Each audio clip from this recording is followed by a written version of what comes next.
This isn't about trying to stay relevant. It's about what I've seen and what I lived and what I know to be true, both from my experience and from working at the national level with the Office on Violence Against Women.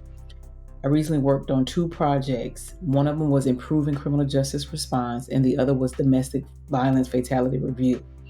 The projects included helping communities respond better to domestic violence and related crimes. Those projects bring together different professionals to coordinate support. It's supposed to help police and courts handle cases and make improvements. It was also made to study the most serious cases and to prevent future harm from happening. And the idea is that these agencies will coordinate together, making the system safer and more effective for survivors.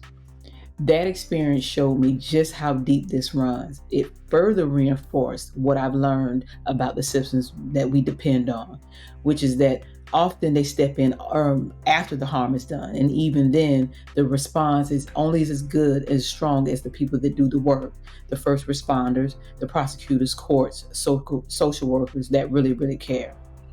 Meanwhile, intimate partner violence is rising, and it continues to. More women are purchasing firearms out of fear at higher rates, and too many women are still being lost because of the system failed them, and they're being punished if they try to survive. What I want to see and what we need is proactive work, because prevention and awareness can't just live in policies or in courtrooms. Honestly, y'all, it has to begin with us, in our homes, in our relationships, and in our communities. I don't want to keep watching our communities bury people who should still be alive, receiving calls that someone they love was hurt, caused harm, or they didn't make it. Violence doesn't stop just with the victim. It breaks families and it keeps moving through generations. Wash, rinse, repeat the same cycle over and over. So I want you to really think about this, not in theory, not as somebody else's problem, but as something that could show up at your doorstep. What are the conversations we're not having inside of our homes? What kind of relationships are our children watching us normalize? How do we respond when someone we love shows signs of control? Do we call it out or do we excuse it? When was the last time that you checked in on a friend who disappeared, who started shrinking, or began making excuses for their partner's abuse? Do we hold each other accountable when the harm is coming from within our own families, our own circles, and our own communities? This is what I mean when I say prevention. We all fear loss. We fear the phone call in the middle of the night.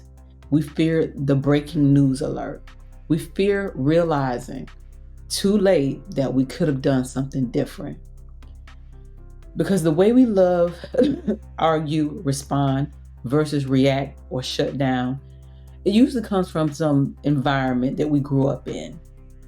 When we recognize what we've been exposed to, we can learn from it and we can unlearn the harmful parts and we can start breaking that cycle. And when we don't, we end up passing those same patterns on. When I share this message, believe me, it's out of compassion and concern. In these circumstances, the choice of life, death, prison, or freedom, it is a constant reminder that we must make awareness and meaningful prevention methods a priority. Making it just about numbers or programs doesn't make way for accountability. It's about community. It's about choosing life and freedom before the harm ever has a chance to take root.